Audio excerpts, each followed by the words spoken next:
right? We'll start.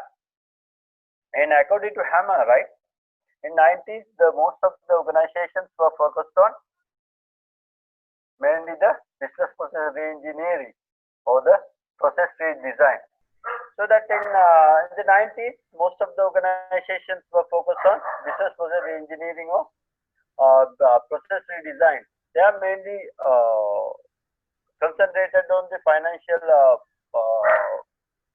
institutions, these big bank and all, right? Yeah, I haven't shared the document, right?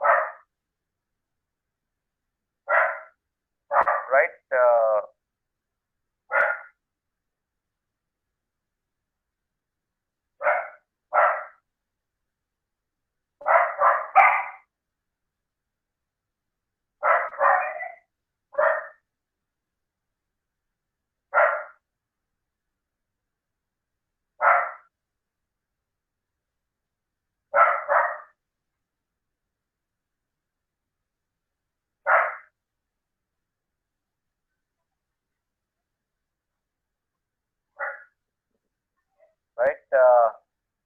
So there they mainly concentrated on financial industry, these big banks and all. So as you can see in the middle level as well as the lower level, they have plenty of employees in these organizations. So they started off shrinking this middle level and lower level of the organization. So for that they introduced this business process engineering or the process redesign. By doing so, they eliminate most of the mid-level employees and the lower level employees. You know, obviously, when it comes to this reduction of employees from an organization, reduction of the employees, more often what happens is there is a greater resistance to change, right? People don't like, so that there were kind of resistance from the people.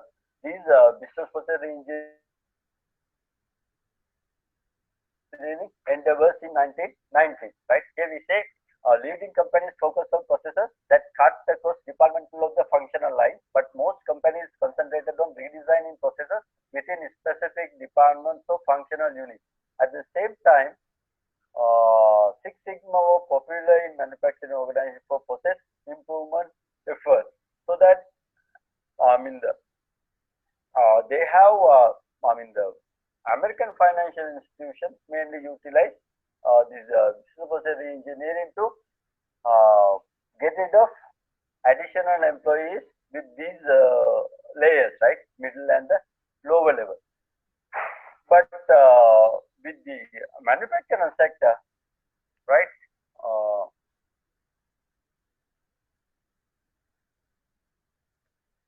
so they mainly started with Six Sigma, that is the way of reducing defaults with their production process. So then towards the end of the 1990s, what happened is standard off-the-shelf software applications, like for example ERP and CRM, became popular way of standardized processes and reporting systems.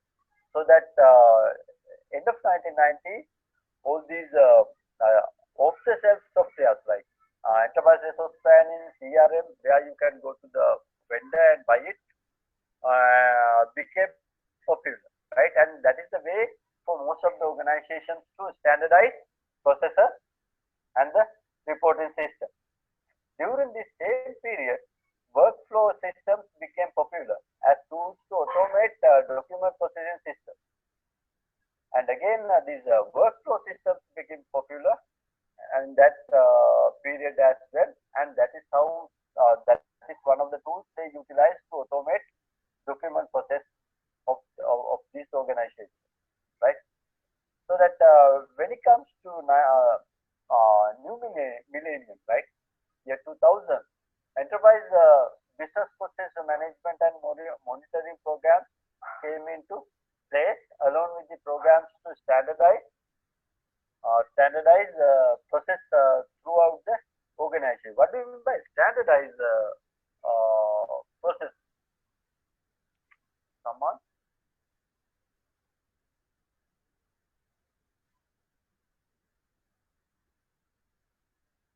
Yes. What do you mean by standardize? Standardize the process. How do we do that in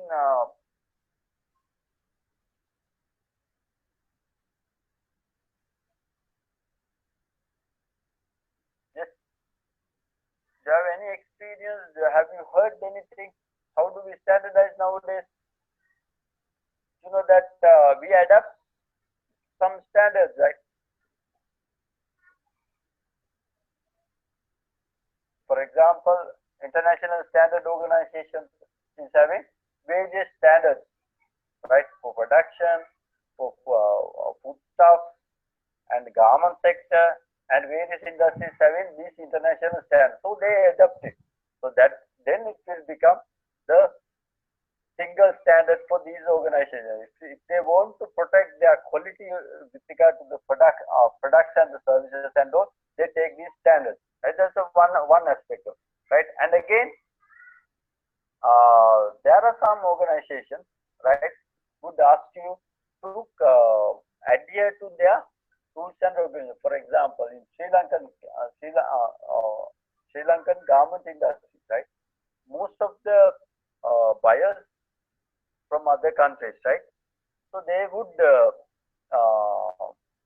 impose certain rules and regulations, or we call it regulatory compliance, right. So when it comes to environmental conservation, so they have to adhere to these compliance, right, or the regulations, right.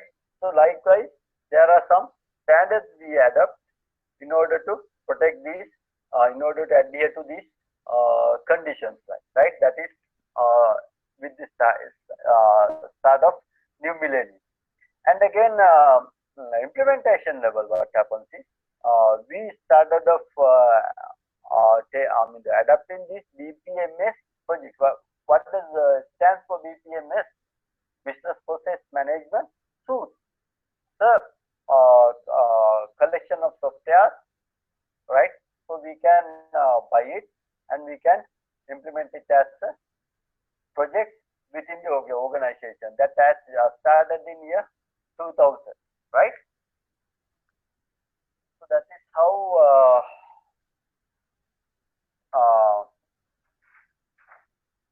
that has developed. So that when it comes to these BPM, so the authors like Michael Porter are very important, right? Porter's all these theories he introduced in 1980s, right? Five forces theory, value chain, and so on and so forth, right? So then, based on these, some organizations developed this process engineering by 1990s, right? By the year 2000, what happens is they started off offering this business process management related services, right? And again, when it comes to Six Sigma, that was started in 1980s, but still going, right?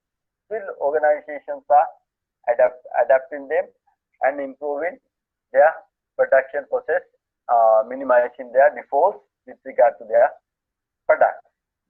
Then, when specifically for the information technology related industries, so they had 1980s we adapted structured software, right? Then case tools in 1990s, then business process modification modeling tools, right? So what do you mean by business process modeling tools? So this is the technology we adapt, right? So any process that we can model by using a software. For example, if you use the Bisagi, so you take a business process, you can model it, right? And if you want to, that's how we understand going on in this particular process line. So if there are any non-value adding activities, obviously we can eliminate them and do the related changes for that, right? Then again in 1980s, IT architectures and the enterprise architectures were started, and we are working still on that, right? So that considering this management of automobile industry, the first internal combustion automobile were produced by Carl Benz in Gottlieb Daimler in Germany, 1885. So that when it comes, the first changes, the real changes with regard to this production processes actually started in 1880s, like, right? So by having this first motor car comes into on the production. So in the decades that followed, some 50 entrepreneurs in the Europe and Northern America set up companies to build cars. In each case, the companies build cars by hand, incorporating improvements with each model. Henry Ford was